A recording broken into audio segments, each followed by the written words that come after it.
Rebonjour à tous. Donc, je commence avec un corrigendum hier. Je me suis un peu emporté à la fois dans mes notes et dans l'exposé. La marche, donc on avait défini cette marche où on a une base, on retire un élément, on en remet un autre, peut-être le même.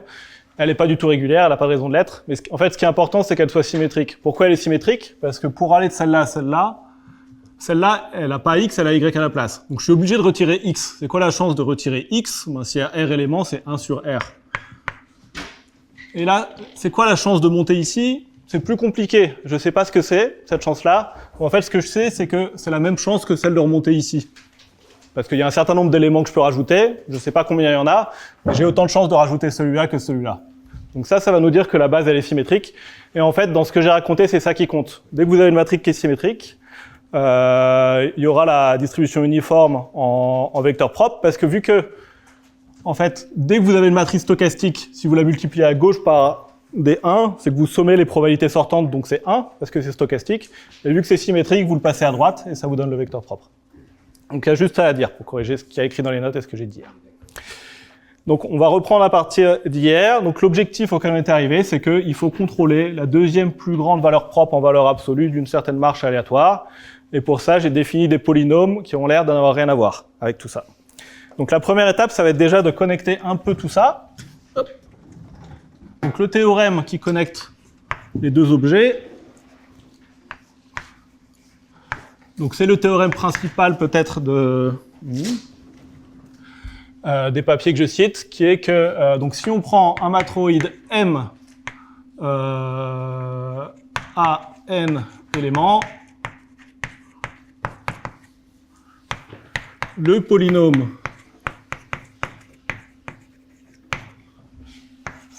Fm, alors je vais essayer de le noter avec les mêmes notations que dans les notes. Et du coup, je l'avais noté GM, donc ça commence bien. Donc GM de YZ1 jusqu'à ZN. Donc je le définis par somme de YN moins I produit des ZI, où donc ça, ici, I, c'est un élément indépendant, et ici, I, c'est un élément de mon indépendant. Donc ça, c'est juste un facteur pour rendre le truc homogène. Et donc ce polynôme-là, c'est le polynôme qui va compter, qui va associer un monôme à chaque ensemble indépendant dans un matroïde. Et le théorème, c'est que ce polynôme-là, il est complètement log concave. Et n, c'est la taille de l'ensemble. Et n, c'est le nombre d'éléments dans le matroïde. Ouais, voilà. Et du coup, en corollaire immédiat de ce théorème, ce qu'on observe, c'est que si on le spécialise à 1, qu'est-ce que ça fait? Ça va faire qu'on va compter ici chaque monôme avec poids 1. Donc en fait, ce polynôme, quand on l'écrit comme ça, il compte quoi? Il va compter sur k, y puissance n moins k, fois quelque chose que je vais nommer comme ik, qui est le nombre d'ensembles indépendants taille k.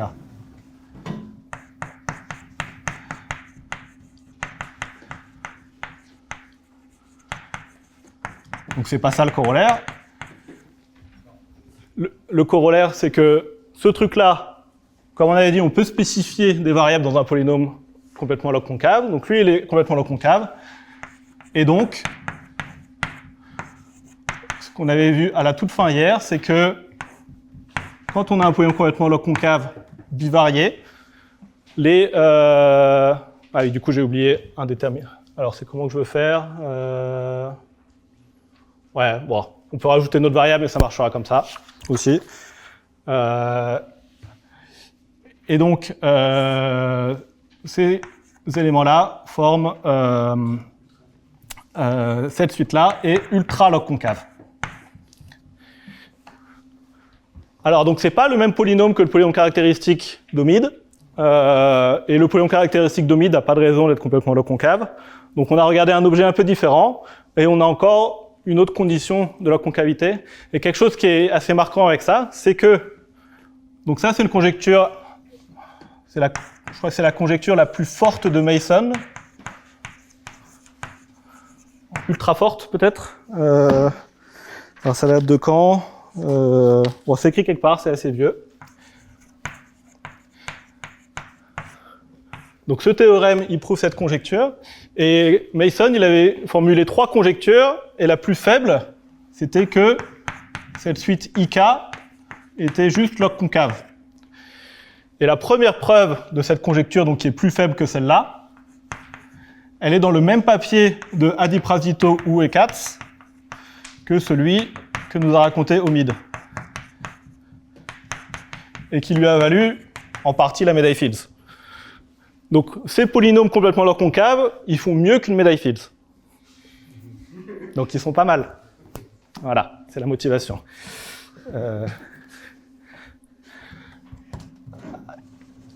Alors, la preuve de ce théorème, elle est entièrement dans les notes. Elle ne sera pas entièrement dans ce cours, mais c'est pour dire qu'elle n'est pas très compliquée. Mais avant de parler de la preuve, j'ai envie de parler d'un peu de d'où ça sort, parce que tout ça c'est un peu bizarre. Donc c'est quoi l'inspiration? Et c'est pour commencer avec des choses plus exploratrices et historiques, avant de rentrer dans les détails. Bon, ça remonte tout seul, c'est pas grave. Donc d'où ils sortent ces polynômes log concaves? La première inspiration, c'est des polynômes qu'on aime bien, c'est des polynômes univariés à racines réelles.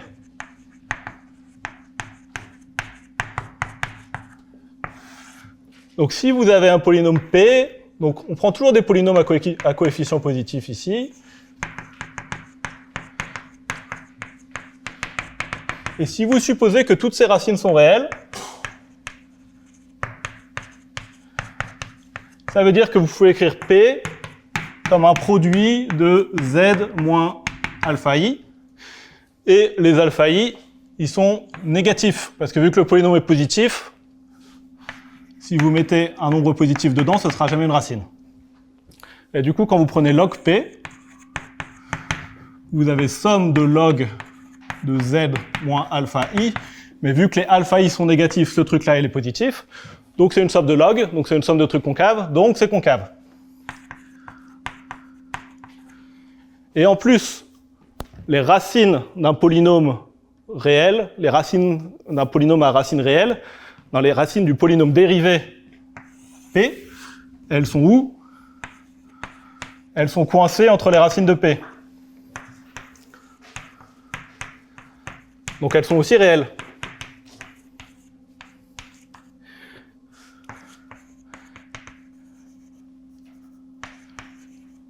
On peut voir ça en faisant le tableau de variation ou en invoquant le théorème de Gauss-Lucas. Mais donc, non seulement on a la log concavité, mais on a la log concavité complète, parce qu'on descend au dérivé.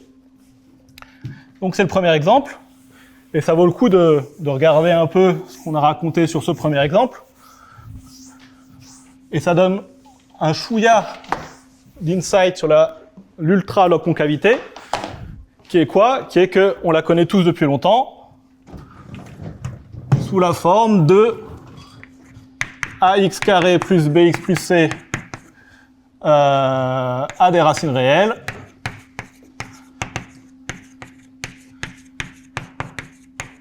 Si et seulement si, alors il faut que A soit non nul, je l'ai pas écrit, b carré moins 4ac est positif. Donc ça, c'est une inégalité de log concavité, et ce 4, c'est lui l'ultra log concavité. Donc en fait, ce phénomène d'ultra log concavité, c'est celui qu'on observe ici avec ce 4, et de façon plus générale, pour tout polynôme à racine réelle, les polynômes, les coefficients vont être ultra log concaves aussi.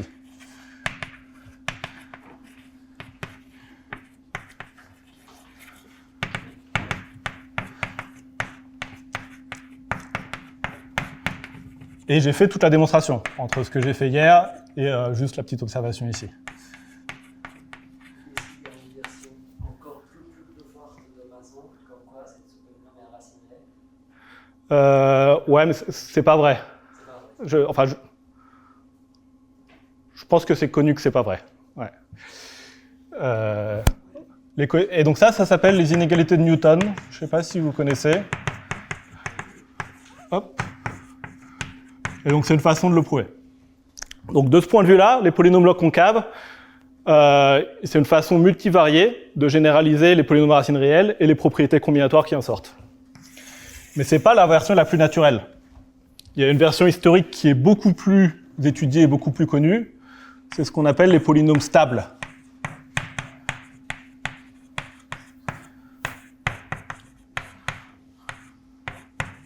Ou réels stables. Je vais juste dire stable. Donc c'est quoi l'idée d'un polynôme stable? C'est qu'on va généraliser les polynômes à racines réelles en disant... Donc on va regarder des polynômes multivariés. Donc maintenant, on va avoir plein de variables. Et la contrainte de racine réelle, on va l'imposer de façon directionnelle. Donc pour tout A, donc la bonne définition ici, il faut les prendre dans leur temps positif strict, et B dans tout Rn, le polynôme P de AT plus B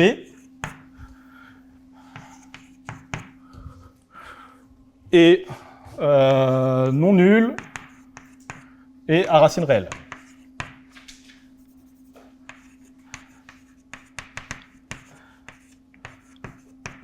Donc ça, c'est une définition, je ne l'ai pas très bien écrit, généralisée en regardant P. Donc voilà. Donc ça, c'est la définition d'un polynôme stable.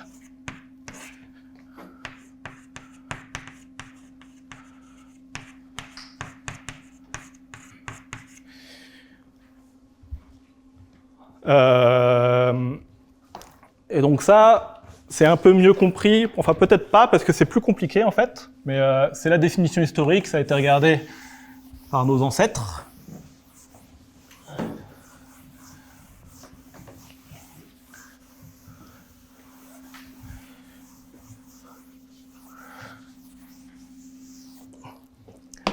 Et donc, qu'est-ce qu'on peut en dire sur ce polynôme stable? Donc, un truc que j'aime bien, donc c'est quoi l'image géométrique d'un polynôme stable?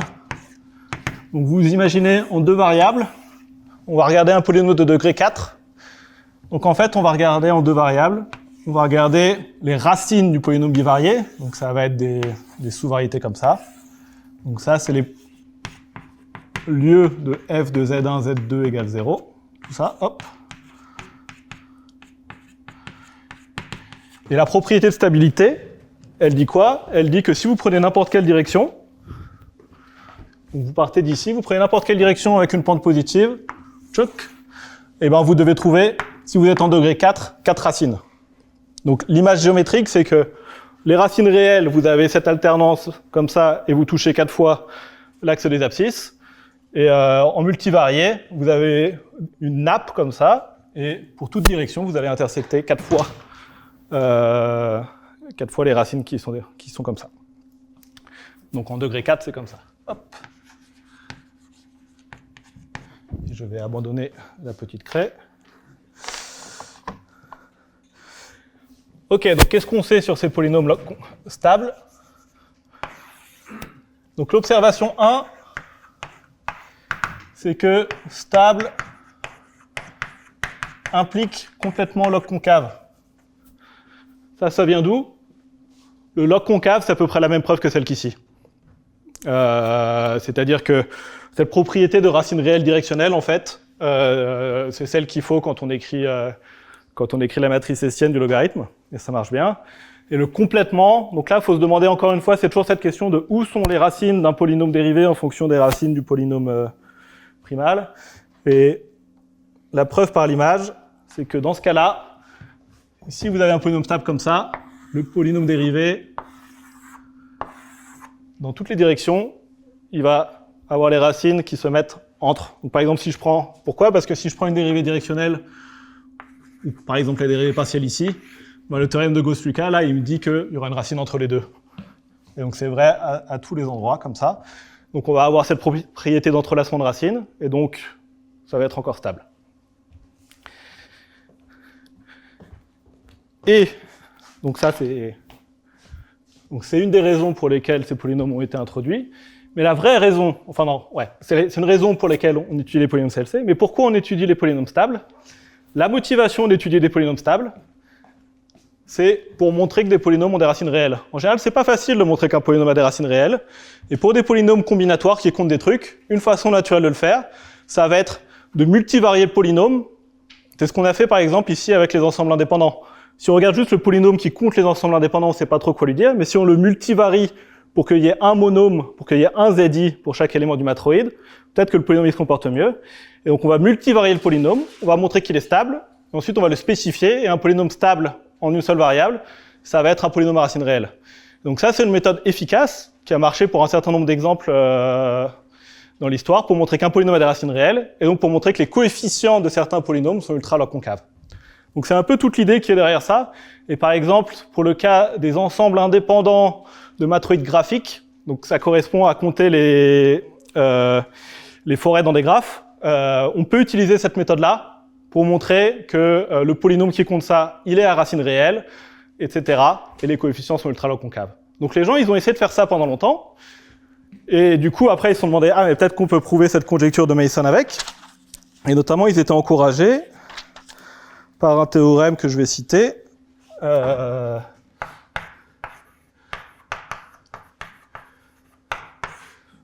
donc, il y a un théorème de Coe, Oxley, Sokal et Wagner qui dit que si vous prenez un polynôme donc stable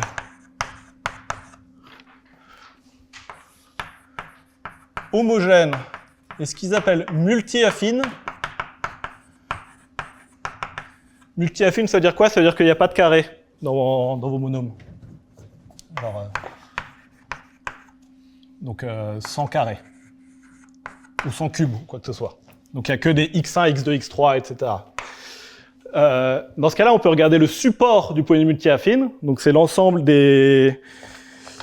C'est les monômes pour lesquels... Enfin, c'est les ensembles qui correspondent aux monômes.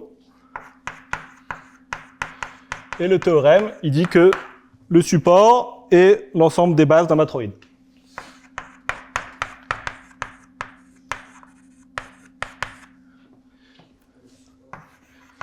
Donc je vais l'écrire pour que ce soit un peu plus explicite.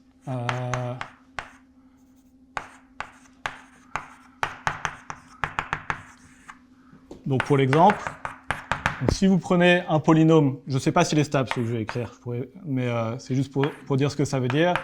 Donc si vous le prenez en 3 variables, x1, x2, x3, et que c'est 5 x1, x2, plus 4 x2, x3, plus 10 x1, x3, le support, ça va être quoi? Ça va être 1, 2, 2, 3 et 1, 3.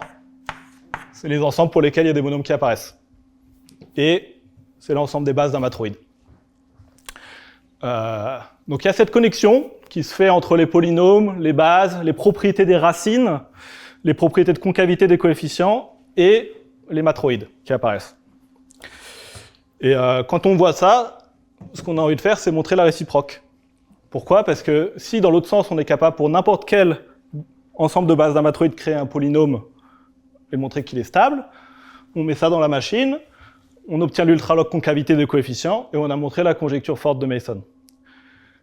Donc il y a eu beaucoup de travail dans cette direction-là, mais il y a un exemple de Peter Brandon qui a montré qu'un certain matroïde ne peut pas être obtenu comme le support d'un polynôme stable.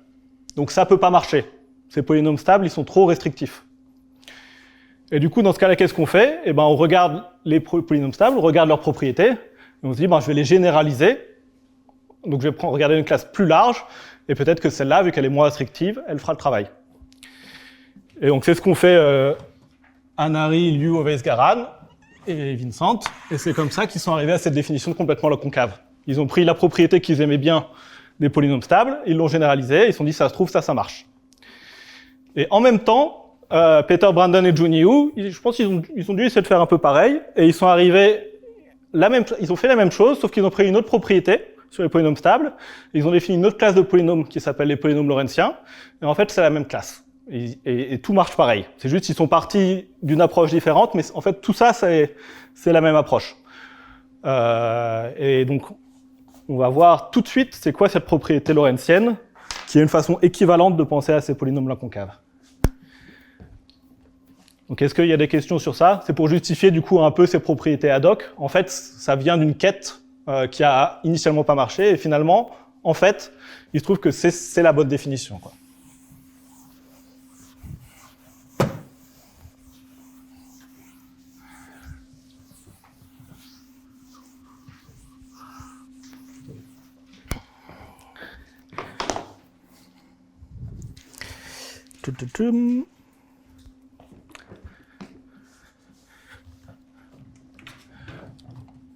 Donc on arrive à la section 4 qui est quelques propriétés où les preuves sont dans les notes, mais je ne vais pas les faire. Et la propriété 1, c'est que un polynôme P est log concave en Z égale A, si et seulement si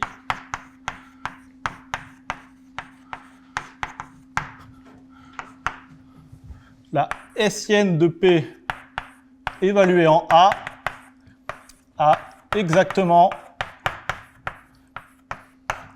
une valeur propre positive.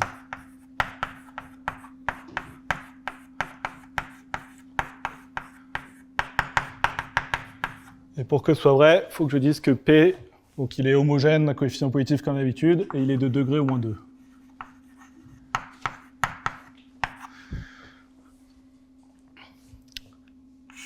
Et je ne vais pas vous donner la preuve, mais je vais vous rappeler que dans le calcul qu'on avait fait hier, on avait calculé la Hessienne du log P, dont on sait qu'elle est négative par hypothèse. Et on était arrivé sur cette formule où devait y avoir P carré Hessienne de P moins nabla P P transpose sur quelque chose. Et je vous avais dit, là, il y a un théorème d'entrelacement de Cauchy qui vous dit que les valeurs propres de ça et de ça, elles sont entrelacées. Et en fait, du coup, ça dit qu'il y a au plus une valeur propre, parce que celle-là, elle est négative, et donc celle-là, elle a au plus une valeur propre positive. Donc, un des sens de l'inégalité, du théorème, il sort directement de ce calcul. Et le sens opposé, il n'est pas beaucoup plus dur, mais c'est un peu calculatoire, donc je vous renvoie aux notes. Et la raison pour laquelle c'est essentiel, en fait, c'est que cette propriété-là, donc ça vous dit que quand vous êtes en degré 2, vous avez une forme quadratique qui a une valeur propre positive, donc à la signature moins, plus. Donc c'est ce qu'on appelle une signature lorentzienne, c'est pour ça que ces polynômes s'appellent aussi des polynômes lorentziens. Et c'est ici qu'est cachée toute la connexion avec ce qu'ont raconté Omid et Mathieu ce matin. C'est que toutes les applications combinatoires de la théorie de Hodge, des applications de Hodge-Riemann, tout ça, en fait, quand on zoome, elles sortent d'où? Elles sortent de l'application des relations de Hodge-Riemann dans le cas indimensionnel, qui fait qu'une certaine forme bilinéaire a une signature lorentzienne. Et du coup, toute la théorie des polynômes log concaves et des polynômes complètement log concaves, c'est d'extraire le sel de cette théorie, de le mettre dans la définition de façon un peu camouflée, et de déduire tous les résultats simplement à partir de ça, en cachant toute la géométrie sous le tapis. Donc c'est dans cette observation assez inoffensive qu'est cachée la connexion avec tout le reste. Et c'est étonnamment fort, en fait, et notamment donc la conjecture de Mason forte. Donc ça parle pas du polynôme caractéristique des matroïdes, mais il y a une preuve il y a 2-3 ans, peut-être un peu plus, de Peter Brandon et un de ses co-auteurs, qui a remontré le théorème de la concavité des coefficients de ce polynôme caractéristique, juste à partir de ces techniques polynomiales. Donc il faut un peu modifier ça, il y a une définition un peu plus subtile de Lorentzien, mais ces techniques sont assez fortes pour obtenir toute la force en fait de ce qu'on obtient dans le cas, peut-être pas toute la force, mais les résultats majeurs de ce qu'on obtient à partir de la théorie géométrique.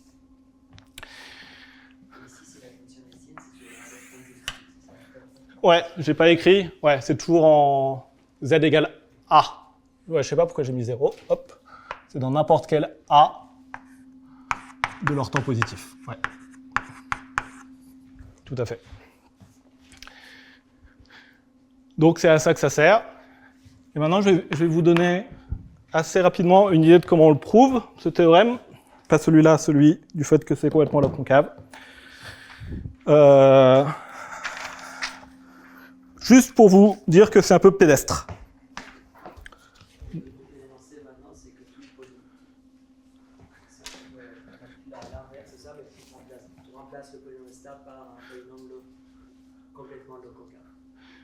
Ouais, donc ce que je vais montrer maintenant, c'est le théorème qui était avant celui-là, qui était que le polynôme des indépendants de matroïde est complètement log concave. Mais du coup, ça implique ça, en fait, parce que ça implique aussi que celui des bases de matroïde est complètement log concave. Donc ça donne directement une réciproque à celui-là. Ouais, parce que il a ce qu'il faut. Ouais, il a la tête qu'il faut. Ouais. Donc c'est quoi l'idée de la preuve que ce polynôme naturellement associé au matroïde est complètement log concave? Donc c'est qu'on peut faire une récurrence. Et pourquoi on peut faire une récurrence? Ça va être sur le degré. Parce que si vous avez un polynôme P de degré au moins 3, P est log concave en z égale a, si et seulement si la dérivée directionnelle de a en direction a de P est log concave en z égale a.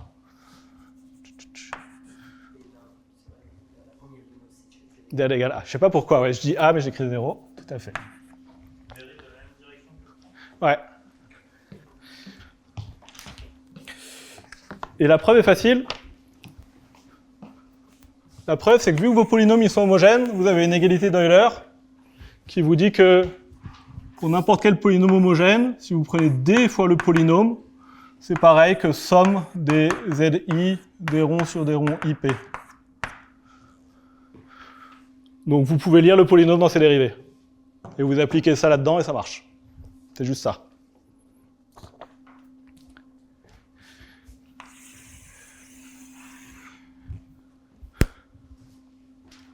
Donc du coup, ce que ça suggère, c'est que si vous voulez montrer qu'un polynôme est log concave, ben, il y a juste à regarder ses dérivés directionnels pour descendre jusqu'au niveau quadratique. Et avec un peu de chance, ça va marcher. Donc il y a un peu de détails. C'est pas tout à fait le cas. Donc ce sera le cas. Mais même ce qu'on voudrait faire, ce serait pouvoir descendre non seulement le long des dérivés directionnels, mais que ce serait bien si ça suffisait de descendre le long des dérivés partiels. Et je vous avais dit en introduction qu'il y a un problème, c'est que la log concavité des dérivés directionnels, elle ne suit pas de la log concavité des dérivés partiels. Donc c'est un endroit où je vais un peu agiter les bras, mais il y a un trick. Donc je vais juste écrire sous les bonnes hypothèses. Et je renvoie aux notes pour savoir qu'est-ce qu'elles sont. On peut additionner les polynômes log concaves en préservant cette propriété de log concavité.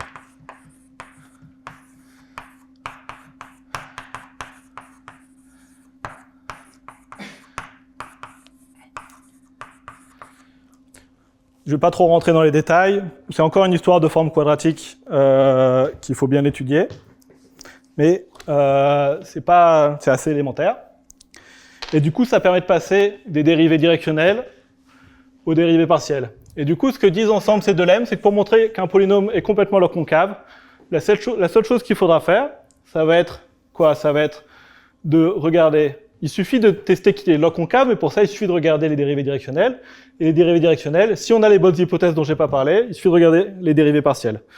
Donc, plus ou moins, pour tester qu'un polynôme est complètement log concave, il va suffire de tester que toutes ces dérivées partielles qui descendent jusqu'au niveau quadratique sont log concaves. Et donc c'est là qu'on va avoir le sel de tout ça.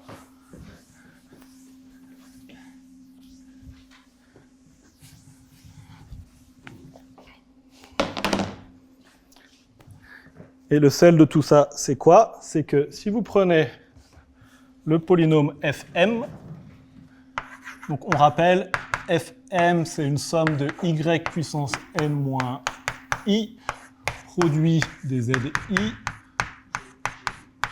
Ouais. Ouais, excuse-moi. Tout à fait. I dans i. Et donc je dis, il va suffire de regarder les dérivées partielles de ce polynôme-là. Donc on va regarder, par exemple, la dérivée, on dérive une fois selon la première direction, une fois selon la troisième, une fois selon la sixième. Ce genre de choses, je vais dire que je vais le noter sous la forme des ronds S, où S est l'ensemble 1, 3, 6. Donc on va regarder qu'est-ce que c'est que des ronds S, GM. Et là, on regarde ça dans les yeux, et on se rend compte que c'est pareil, que ce polynôme-là, de la base, où on a mis tous les éléments de S, ce polynôme-là du matroïde, où on a mis tous les éléments de S dans chaque base. Et c'est juste formel, en fait. Quand on fait les dérivés, il y a des trucs qui sortent. On voit que le degré descend. Donc, naturellement, ça veut dire que les bases, elles vont être plus petites. Et ce qui ressort directement, c'est que vu qu'on dérive selon, par exemple, ici Z1, ben, on va regarder les bases qui contiennent Z1. Et donc, naturellement, ça va être les éléments, le matroïde, ou on a le sous-matroïde, on a contracté et on a mis tous les éléments dans la base. Et du coup, pour prouver le théorème, il suffit de prouver le théorème en rang 2.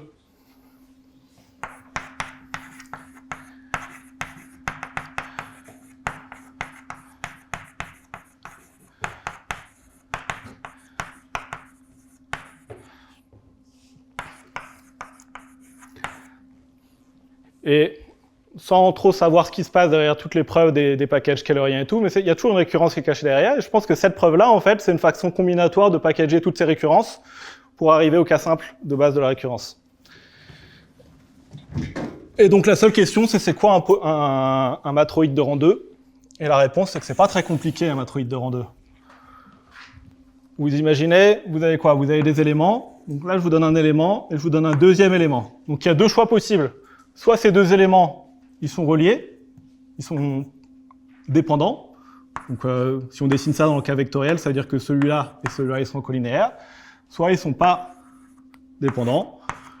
Et donc c'est comme ça. Donc si on considère que deux éléments sont équivalents quand ils sont dépendants, ce qu'on va avoir, c'est qu'on va partitionner les éléments du matroïde en un certain nombre de classes d'équivalence,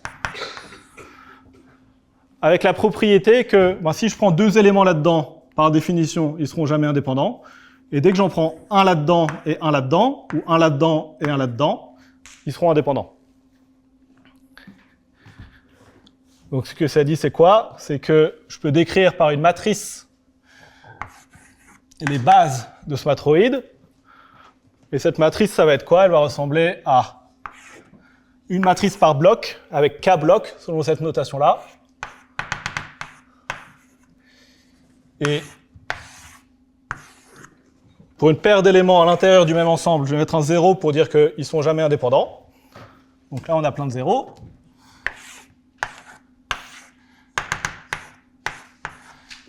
Et ici, si je prends un élément de E1 et un élément de E2, ils seront toujours indépendants. Donc je vais mettre un grand 1 pour dire que c'est la matrice avec que des 1. Les matrices par bloc ne sont pas super. On a un truc comme ça. Donc c'est quoi ? C'est la matrice avec que des 1 moins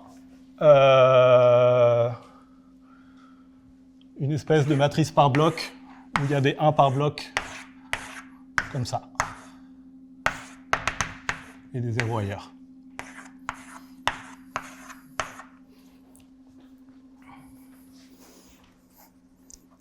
OK. Et du coup, on y est presque, parce que cette matrice B, si on relie tous les morceaux, c'est exactement la hessienne de celle-là, de ce polynôme.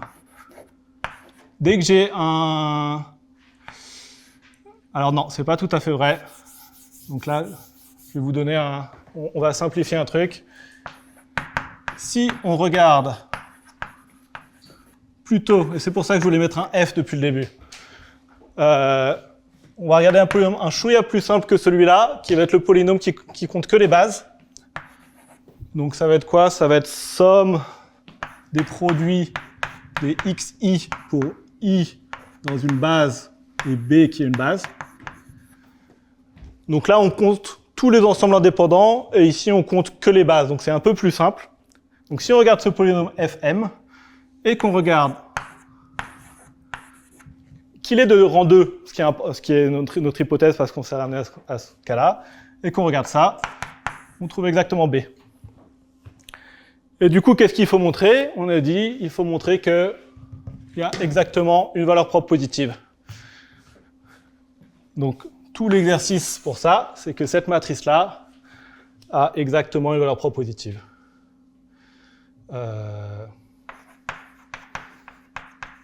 Donc peut-être que ça, pour le coup, c'est un bon exercice de colle. C'est encore un peu le même genre de chose. C'est que cette matrice-là, elle est de rang 1. Du coup, ses valeurs propres, elles vont être entrelacées avec celle-là. Et celle-là, elle est négative.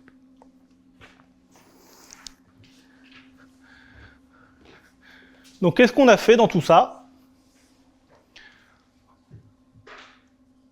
On a vu que quand on se ramène au degré 2, le truc est élémentaire. Et on peut se ramener au degré 2 en faisant un peu de travail. Donc il y a cette histoire de on regarde des dérivées directionnelles, il y a un peu de l'analyse qui sort de nulle part pour des problèmes qui devraient être essentiellement algébriques. Mais ça marche bien. Et donc le résumé de tout ça, de cette partie-là, c'est quoi? C'est que ces polynômes log concaves... Ouais. Ouais. Donc, j'ai montré que ça marchait pour les bases. Si je voulais montrer que ça marchait pour les matroïdes, il faudrait faire un chouïa plus de travail parce qu'il faut regarder aussi les ensembles indépendants. La matrice sera un peu plus compliquée et c'est fait dans les notes. Mais l'idée n'est pas franchement différente. Si on regarde ce genre de matrice, c'est un tout petit peu plus embêtant, mais pas beaucoup plus. C'est la même idée. Ouais. Enfin, si tu rajoutes un élément générique, tu as quasiment Y, tu as quasiment ça. Ça, c'est quasiment les bêta matrices. Ouais. Bon, enfin, Peut-être que ça se ramène à ça, ouais, quand on... Ouais. il y a juste Y carré qui se rajoute. Ah. Je me suis demandé, en rédigeant les notes, si c'était un corollaire facile de cet argument-là, parce que c'est plus pénible dans les notes. Et c'est comme ça qu'ils le font dans le papier. Du coup, je pense que s'il y a une version clairement plus simple, ils l'auraient fait. Mais peut-être pas. Ouais.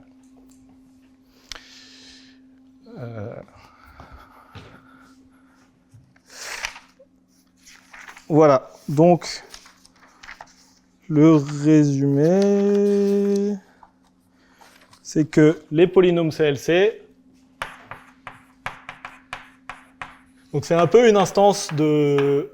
C'est un de ces exposés où on vous montre la technologie la plus récente, alors que vous avez sûrement jamais entendu parler des technologies d'avant, qui étaient les polynômes stables. C'est dommage. Mais ils sont bien parce que ils ont cette propriété magique. C'est cette propriété-là qui manquait aux polynômes stables, qui empêchait le fait de descendre, de faire une récurrence. Donc ils ont cette propriété où on les étudie en se ramenant au cas de degré 2.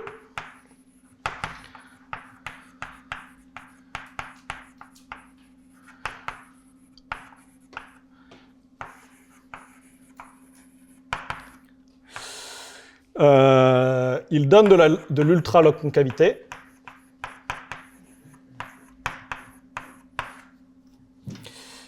Et il donne du contrôle sur les valeurs propres. Et non seulement sur les valeurs propres du polynôme lui-même, quand on l'évalue, mais aussi, enfin de la hessienne du polynôme, mais aussi de toutes ses dérivées. Donne du contrôle sur les valeurs propres. Et c'est cette combinaison en fait de trois éléments, à mon avis, qui fait que c'est ça qui a fait qu'ils sont apparus comme le bon outil pour étudier tous ces problèmes d'un point de vue purement combinatoire. Avec notamment le contrôle des valeurs propres qui est l'aspect géométrique qui est un peu camouflé. Donc ça conclut la partie sur les polynômes. Et maintenant, on va revenir à notre problème initial de marche aléatoire en utilisant ça. Est-ce qu'il y a une question ? Alors, on va y aller.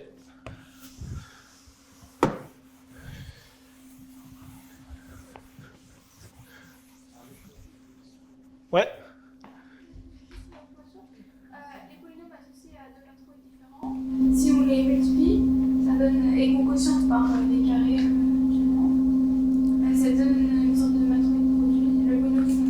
Donc matroïdes différents, est-ce que...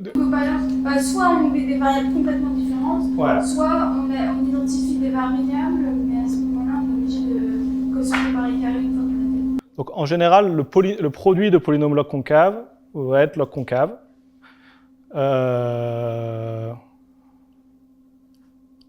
Ça se prouve. Ça correspond à C'est- classique. Le ratio somme de deux matrices. Mais il faut que les deux ensembles soient disjoints. On suppose que les ensembles sont disjoints. Et les bases sont l'union d'une base ici et une base de l'autre. Et donc ça donne. Et s'ils ne sont pas disjoints, Il y a une opération de somme en Excel, je sais pas. Bah, un truc où cette théorie marche bien, c'est qu'une fois que tu as prouvé que c'est log concave pour la somme avec des variables disjointes, tu peux spécifier que des variables soient égales. C'est gratuit. Et du coup, ça doit marcher. Je sais pas dans quelle généralité, il faut regarder un peu dans le détail, mais je crois bien que ça doit marcher. Ouais.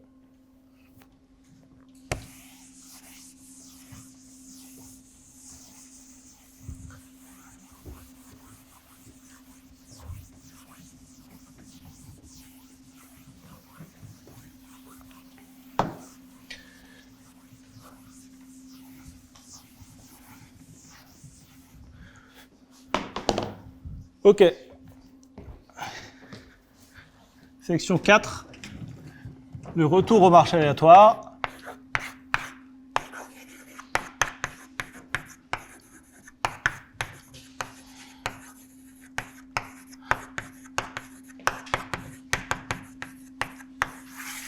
Et cette section, elle va commencer par un exemple, pour qu'on voit bien comment ça marche, qui va avoir juste le petit désavantage qui va trop bien marcher. Et que la vérité marche pas aussi bien.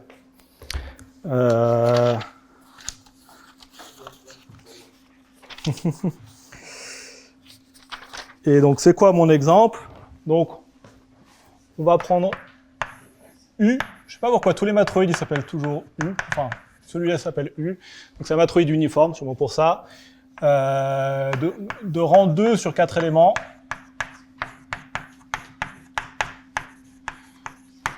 Et je vais le prendre uniforme, donc ça veut dire que les bases vont être toutes les paires d'éléments. 1, 2, 1, 3, 1, 4, 2, 3, 2, 4, 3, 4. Et donc je vais regarder le polynôme de base, donc f, je l'avais appelé fm, on rappelle m comme ça il y a la même notation pour tout. Et donc ça c'est juste quoi? C'est x1, x2 plus x1, x3, etc. Vous voyez l'idée. Alors, on avait défini cette marche aléatoire comme on part d'une base, on retire un élément, on en rajoute un. Je vais commencer par regarder une marche un peu différente où je pars d'un élément, je rajoute un élément et j'en retire un. Donc on va regarder un peu comment ça se passe. J'imagine, si je pars de 1, je vais rajouter un élément. Donc par exemple, je vais arriver à 1, 2. Puis après, je vais en retirer 1. Donc là, j'ai une chance sur 2 de retomber sur 1. Et une chance sur 2 d'arriver à 2. Et combien j'avais de chance de monter à 1, 2 ? Ben, j'avais 3 éléments que je pouvais rajouter. Donc ici, j'ai une chance 1 tiers. Puis avec une chance 1 tiers, j'arrive à 1, 3. Et avec une chance 1 tiers, j'arrive à 1, 4. Du coup, si j'écris la matrice de ma marche aléatoire, j'ai quoi? J'ai des 1,5 sur la diagonale. Et des 1/6 partout ailleurs, je crois.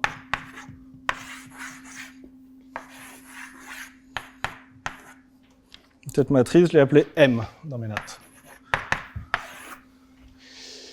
Et d'un autre côté, si je regarde le hessien de ma matrice Fm,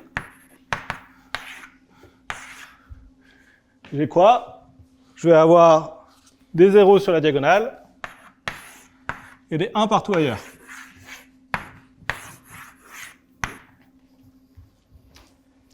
Et du coup, on observe quoi? Ouais, du coup, c'est pour ça que je l'avais appelé U dans mes notes, c'est que maintenant j'ai M et Fm. Alors, bon, on va appeler ça P. Et du coup, on observe quoi? On observe que P c'est la matrice hessienne de Fm, donc divisé par 6, plus la moitié de l'identité. Et on a prouvé que ce truc-là, il avait exactement une valeur propre positive.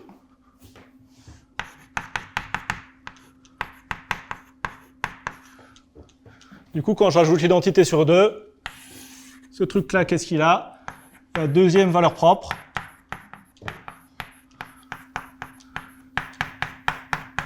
Est plus petite que 1,5.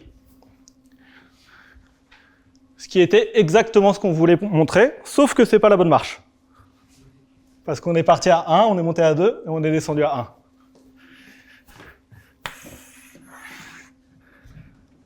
Mais c'est quoi la bonne marche?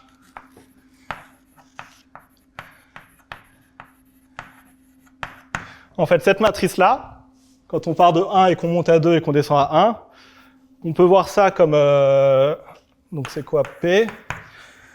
On peut voir ça comme la matrice d'incidence entre les 1 uplés et les paires,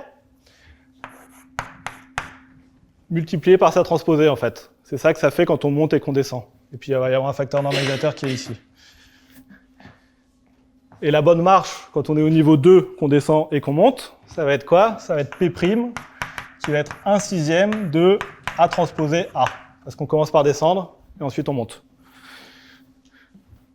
Et du coup, les valeurs propres de P' sont les mêmes que celles de P. Et donc ça marche magiquement. On a tout fait pour, mais donc c'est ça la connexion. Donc c'est pour ça que je commence par cet exemple-là. La connexion entre notre problème initial et ces polynômes log concaves, c'est que les polynômes log concaves, ils donnent un contrôle sur les valeurs propres, par cette propriété de lorentzianité. Et si tout se passe bien, c'est exactement le bon contrôle dont on a besoin pour montrer que la marche aléatoire qu'on fait se mélange bien. Donc c'est ça un peu l'intuition de pourquoi on en est venu à étudier tout ça. Et il me reste 10 minutes pour expliquer pourquoi c'est pas vraiment ça.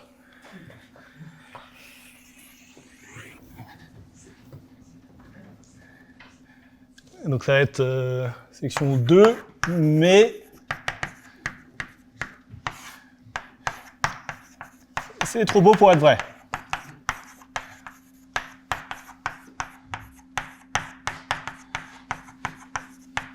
Et c'est quoi le problème? Le problème, c'est que quand vous avez un matroïde, et que vous prenez son polynôme Fm, si vous prenez la hessienne de Fm en général, Fm c'est un polynôme qui va avoir degré le rang du matroïde. Donc si vous la dérivez 2 fois, vous attendez à avoir quoi? Vous attendez à avoir un polynôme. Là on a triché en fait. C'était constant parce qu'on était en rang 2. Mais en général on n'est pas en rang 2.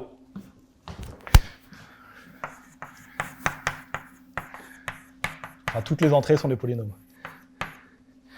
Du coup, qu'est-ce qu'on peut faire? On peut essayer d'être naïf, on peut se dire qu'est-ce qui se passe si je l'évalue en quelque chose? Et en quoi je vais l'évaluer? Bon, il n'y a pas beaucoup de choix. J'ai pas d'idée, je vais l'évaluer en z égale 1.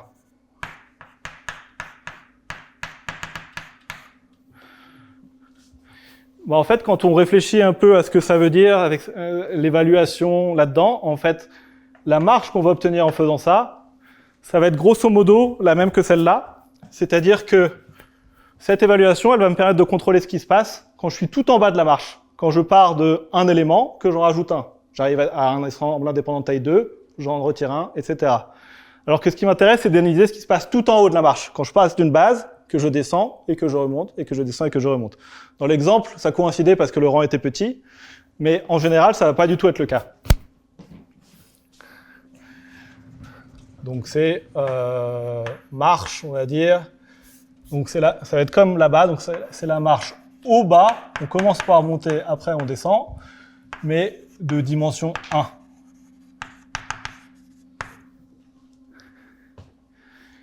Alors, on peut appliquer un trick. Ça veut dire que plutôt que considérer d'avoir un ensemble indépendant de taille k, une marche de dimension k, ça va être j'ai un ensemble indépendant de taille k, je rajoute un élément, je retire, je rajoute, je retire. Si c'est 1 dans le sens où on part avec un ensemble indépendant de taille 1, donc ça va être des éléments. Ouais. Éléments, paire, etc. Donc ça va coïncider pour ça. Alors on peut appliquer un trick qui est un peu le même que celui qu'on a déjà vu avant, c'est que on a appris que non seulement cette matrice hessienne, on a des bons contrôles sur sa valeur propre, mais on a aussi des bons contrôles sur la valeur propre de toutes les dérivées. Donc on peut essayer de faire le même truc qu'avant, où ici on va mettre une dérivée. Et on avait vu que quand on met cette dérivée ici, ça revient à regarder le matroïde, c'est dans ce sens-là, où tous les éléments de S sont dans des bases. Et donc quand on fait ça, on va avoir ce qu'on peut appeler une marche au bas autour de S. Donc ça veut dire quoi? Ça veut dire que je vais partir de S plus un élément, puis je vais rajouter un autre, puis je vais redescendre, mais il y aura toujours S dans celui-là. Donc là, ça va être un autre élément, etc.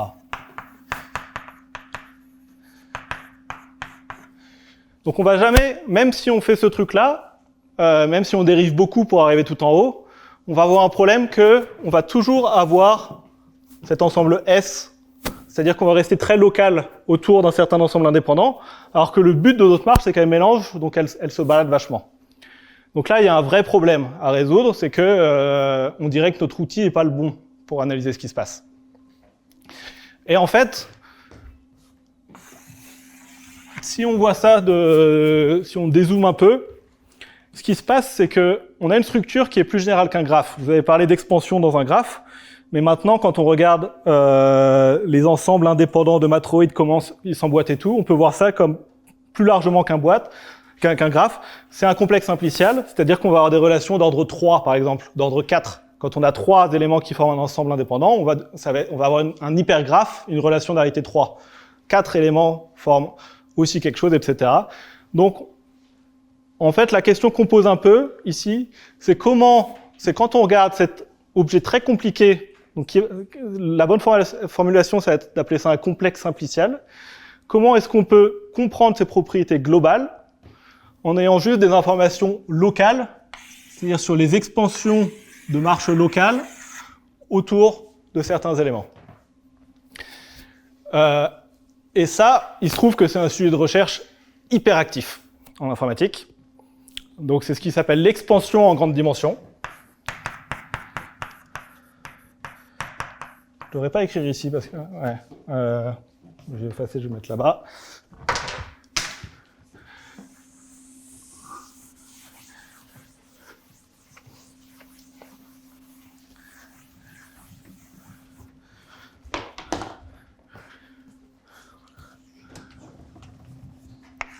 Donc il y a tout un domaine de recherche autour de ces questions-là. Donc l'expansion en grande dimension, c'est on prend tout le buzz qu'il y a eu dans, je sais pas, il y a 40 ans et tout, à partir des graphes expanseurs, des graphes de Ramanujan et tout, et on regarde ce qui se passe sur des objets plus compliqués, avec des phénomènes de plus grande dimension. Et c'est une grande spécialité israélienne. Et il se trouve, en fait, que au même moment où les auteurs dont je parle, Anari, Liu, Ovesgaran et Cynthia Vincent, ont développé cette théorie de polynôme bloc concave et se sont retrouvés bloqués ici, il y a des chercheurs de cette théorie-là qui ont prouvé le théorème qui se colle parfaitement avec ce qu'il leur faut. Et de ce qu'ils disent, c'est indépendant. Genre vraiment, ils ont ouvert l'archive et ils ont trouvé le théorème qui leur manquait. Donc, je vais vous écrire la définition. Ça va être un peu vague parce que il y a des questions de poids à mettre pour que les marches aléatoires et les bons facteurs, et j'en ai pas parlé. Donc, les définitions sont un peu fausses dans ce que je dis, mais c'est pour vous donner l'idée. Donc, on va dire que... Donc, normalement, il faut mettre un complexe simplicial, mais ici, je vais juste dire le matroïde. On va dire que c'est un expanseur spectral lambda local si toutes les marches aléatoires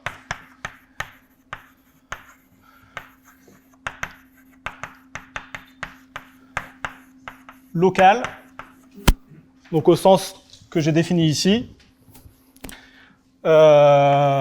donc c'est comment? C'est... bon, je vais faire comme dans la définition. Pour deuxième valeur propre, au plus lambda. Et le théorème, donc c'est Thaly-Kaufman et Itzhar-Oppenheim. C'est simultané avec l'autre découverte. Et c'est que si M est un expanseur spectral lambda local, alors la marche bas-haut, qui est celle qu'on a définie,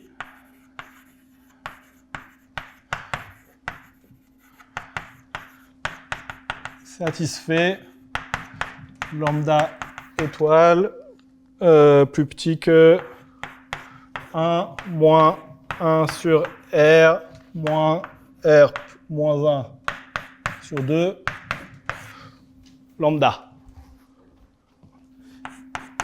Et on va s'empresser de faire un truc qui est de dire, mais chez nous, on a travaillé très dur pour que ce truc-là, on puisse le prendre égal à 0. C'est à ça qu'ils servent les polynômes log concaves. Leur seconde valeur propre est négative.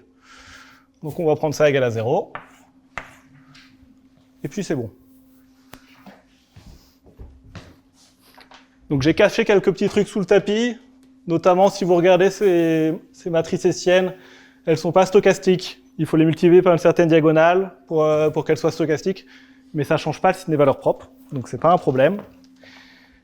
Et il y a un miracle qui se passe ici, qui est en fait des résultats comme ça, il y en avait depuis un bout de temps, mais celui-là, c'est exactement celui qu'il faut, parce que il y a un tour de passe-passe miraculeux, qui est que ici, on a une hypothèse sur lambda 2, et ici, on a une conclusion sur lambda étoile.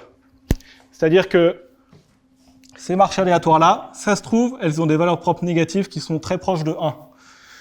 Et quand c'est le cas, le truc, il mixe pas bien. Mais le théorème, il dit qu'on s'en moque. Il suffit d'avoir un contrôle sur la deuxième valeur propre, et ça donne un contrôle sur la deuxième plus grande valeur propre en valeur absolue au niveau global. Et c'est cette subtilité que eux, ils avaient développée en se disant, bon, on a l'impression qu'on peut le faire, mais c'est quand même un cas particulier un peu bizarre, qui est crucial pour que toute la théorie s'emboîte. Et donc c'est cette coïncidence-là qu'ils étaient tous très surpris d'observer. Et je suis à bout de temps. Je vais m'arrêter là. Dans les notes, il y a un 5e chapitre qui parle de la complexité du calcul du permanent, qui est un déterminant sans le signe au -1, et un vieux sujet d'algorithmique pour lesquels il y a des améliorations avec les polynômes log concaves. Si vous êtes curieux, vous pouvez regarder. Je vous remercie.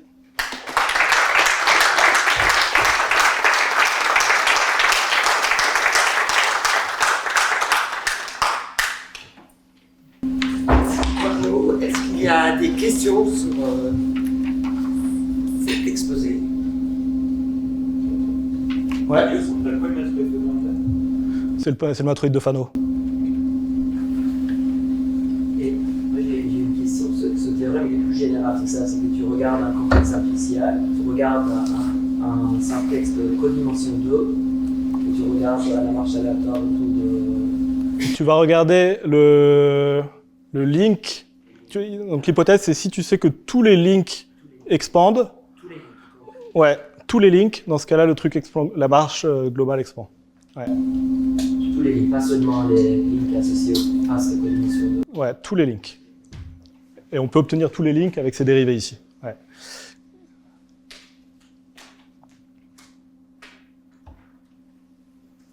Ben, merci.